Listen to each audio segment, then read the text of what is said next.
What is the mirror exercise and how do you do it? Now, the mirror exercise isn't the mirroring that happens between twin flames, it's actually a healing modality. How does it work? So, for example, if your twin flame says to you, it's not going to work between us, we're of different backgrounds, cultures, religions, ages, countries, you're not my type, or whatever it is, you mirror how that makes you feel.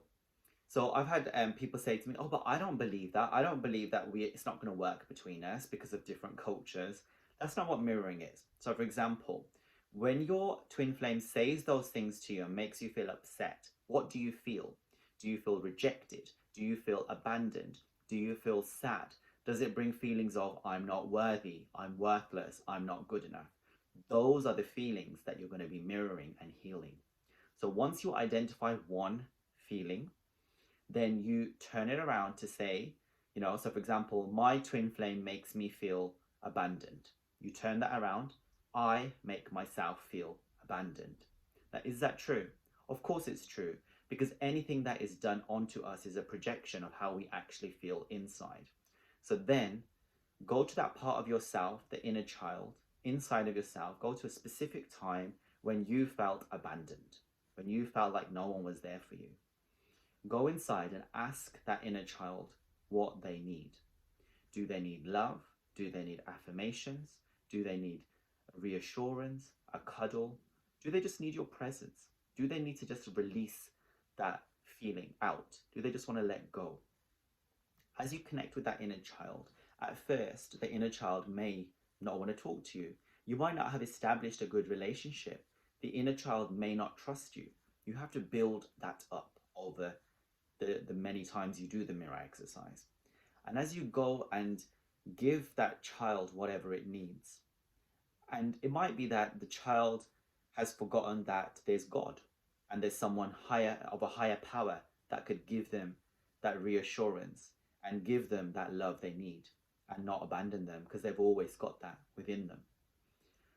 So as you heal that, you keep doing it, and you might visualize it, you might feel it, you might hear it, you might sense it. Doesn't matter how you do it.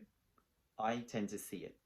And once you have felt that the inner child is at peace and you don't feel that way anymore, you've done the exercise. So you keep doing it until you feel a sense of peace and relief.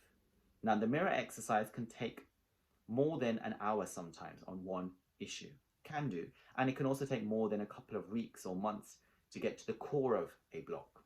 The way you know that you've got to the core of a block is once you've finished in the mirror exercise, you completely forget what was the issue that you were trying to heal. Then you know you've got to the root of it. Now, these issues would have been issues from childhood and also from many, many lifetimes. So you just have to keep doing it, keep doing it, keep doing it until you heal it from the root. And as you heal it from your root, it will be mirrored in your twin flame, who also will be healed of that issue from the root. So for example, in this case, when you felt abandoned, you will notice once you heal it from the root that you will no longer feel abandoned by your twin flame. Now, that doesn't mean that they'll come in and start communicating with you, because there might be a communication block. There might be other blocks, insecurities, whatever blocks there are. So you just keep going and going and going until you remove each block, and then you get into union. Imagine it almost like there's a wall between you and your twin flame. It's an illusionary wall, because actually you are one at the core, and you're just removing each block one at a time, until you get right to the bottom, and then you can see each other.